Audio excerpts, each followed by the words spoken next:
Just kind of a quick overview for those of you looking at Windows Starter. Let's say for a netbook, I'm running Windows 7 Ultimate on my netbook. It works very, very well. With Starter, there's no Aero or no 64-bit version, so it's perfect for netbooks. We have our Home Basic, which is for emerging markets only, and our Home Premium. Home Premium supports touch, Aero, it has Windows Media Center, it has all the key features. So the big question is, what's the difference between Professional and Enterprise and Ultimate? Professional does not support BitLocker or BitLocker to go. It does not support direct access or branch cache. That's the key to really the big difference between Professional and Enterprise and licensing. Enterprise requires volume license and software assurance. You have to buy it from a Microsoft partner. I'll talk about volume license and software assurance for a moment. But that's the key differences between the Professional SKU, which many of you may be using, or the Enterprise. Anybody know what the only difference is between Enterprise and Ultimate? Language? No, all the languages. Supports them all. The what? Media Center? No, it's in all of them. Licensing. The only difference, feature identical. The only difference is how they're licensed. Enterprise, you can buy single licenses. You have to activate it online. I'm sorry, Ultimate, you have to buy single licenses and activate online. Enterprise requires software assurance volume license. Features are identical between Ultimate and Enterprise. So that's something good to remember as you're looking at different versions. Yes, different than Vista, yeah. So Enterprise, Ultimate, same feature set.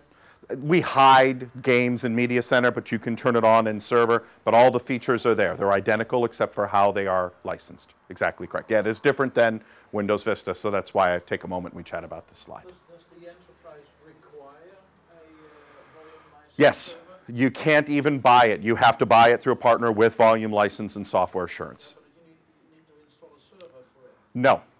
I mean, you'd have to have a KMS, an activation server to be able to do it, so you'd need a KMS server or something like that. But you could do that with Server 2003 or older versions. You do not need Server 2008. But yeah, you have to have a KMS or some form of activation server. Volume licensing, real quick, basically says if you buy a PC, it gives you an upgrade license where you can upgrade to Windows 7. And then if you buy volume licensing software assurance allows you to upgrade to new versions at any time. So if you buy 50 PCs today with Windows Vista and you decide 2 months from now we want to go to Windows 7, or you decide if you have Office 2007 and you have software assurance, you can go to Office 2010 when that becomes available anytime within that contract. It gives you the rights to upgrade to the newest versions when you're ready to do it, and always have whatever it is that you need when you want to move to those. So if you have questions on that, I'll be around and I'll be happy to answer that for you. Get a lot of questions on MDOP, which is part of software assurance, and it's one of the great values behind it. It's a suite of products. Application virtualization. It gives you access to AppV and MedV, which a lot of people, we have a very large portion of our market still on Windows XP, says we want to go to Windows 7. Windows 7 will run very nicely on our Windows XP machines, but we have a few applications that may not work. Well, you can shim them, you can have a developer come in and work on them, or you could virtualize them. You could use AppV or MedV. How many of you have played with XP mode? Yeah. XP mode is great. XP mode is a small version of AppV. It's based upon that same idea that you double-click an application and it opens up in just a virtualized window. You don't even realize that it's running in a virtual machine, and you're running that app in XP. XP mode is great for small businesses, 5, 6, 10 users. More than 10 users, it gets difficult because you cannot manage it centrally. AppV allows you to manage it centrally, join it towards the domain, patch it, add antivirus, and manage it. So when you're looking for a larger scale, you look at AppV and MedV. Smaller, just a few users, XP mode. And XP mode is a free download. It works with Pro and Enterprise and Ultimate, and I encourage you to download it and check it out. It's a great product. We have our asset inventory service that will go through and tell you all your machines and what they're running. Diagnostics and recovery tool set, DART, our system center, our advanced group policy management, and our enterprise desktop virtualizations are all part of that suite. So I was at TechEd US this year, and I was doing a panel with some members of the Windows 7 product team. And at the end of the session, this guy raises his hand, we call upon him. And I was only the moderator, so I was not there to answer questions. And this guy says, I want to walk in on Monday and go to my boss and say, we need to get Windows 7. But you haven't told me what that one killer feature in Windows 7 is. The one feature that my boss will go, yes. What is the killer feature in Windows 7? And everybody looked at each other and went, they were stymied. I raised my hand. I'm like, can I answer the question? They said, yeah. I said, what's great is there isn't one. And he looks at me and he says, what? I don't care how it works. I just want it to work.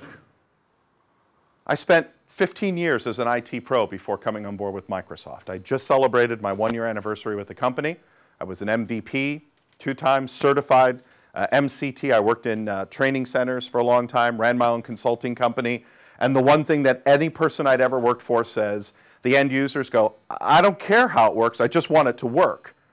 And as an IT pro, I don't care. Well, I do care how it works, but I just want it to work every time and seamlessly. And Windows 7 does that. It is not one feature, it's a combination of features. And I guarantee if I sat down and had coffee and some of those nice caramel waffles with each of you in the room, that you would all tell me something different in this product that you like or that your bosses or the people that you work for, the people that you contract for would like. Maybe it's direct access. It's the fact that when I'm in Prague, I can sit in a Starbucks and I can access all of the data inside of my corporate network without having to dial up on a VPN. Maybe it's the VPN reconnect feature. Maybe it's the fact that I can plug my mobile phone into my laptop and immediately connect to the network without having to go out to the internet and pull down drivers. Maybe it's BitLocker or BitLocker to go. The fact that I can create a policy that says every time I plug in a thumb drive, it will automatically encrypt that thumb drive for my users, so I don't have thumb drives with important information, you know, laying around in places where I don't want them. Maybe it's desktop auditing, or it's the fact that we're using a more secure browser like IE8.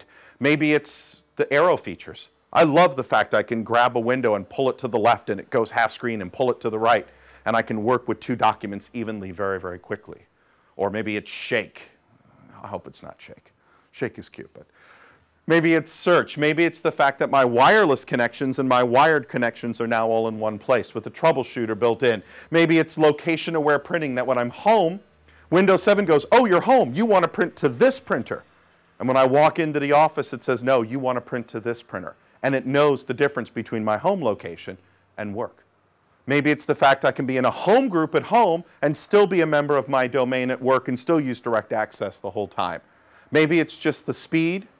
Don't you love how quick it comes out of sleep? You hit that button and it's like ready to go right then. Connected, wired, set. Maybe it's just the efficiency of being able to move your windows around the way you want, or the capabilities, or flexibility, or the reliability of Windows 7. You guys have been running it since beta and RC. I ran pre-beta, and I was amazed. There wasn't the blue screens. There wasn't many lockups. Was it a good experience for most of you? Yeah. It was fast. It was stable. It was secure. It's not any one feature. It's the features that help you or the people that you manage and support do business better. That's the killer feature in Windows 7. It's that combination. So Windows 7, I'm going to kind of break down, and Ken's going to cover some of these pieces in a little more detail, like direct access, so there's some things I may not go into as much detail on, plus we only have so much time this morning. People don't work the same way they did when Vista came out, and they certainly don't when Windows XP came out. Let's think back about Windows XP. It's almost 10 years old. How many of you 10 years ago would go to an internet cafe and work? How many of you could afford a laptop because they were around $3,000 US? And you had, what, a 30 gig hard drive? They were small. 512 megabytes of RAM. You had a box and you didn't even have a flat screen. You had one of those big monitors, which if you put your dinner in front of would cook as you were working.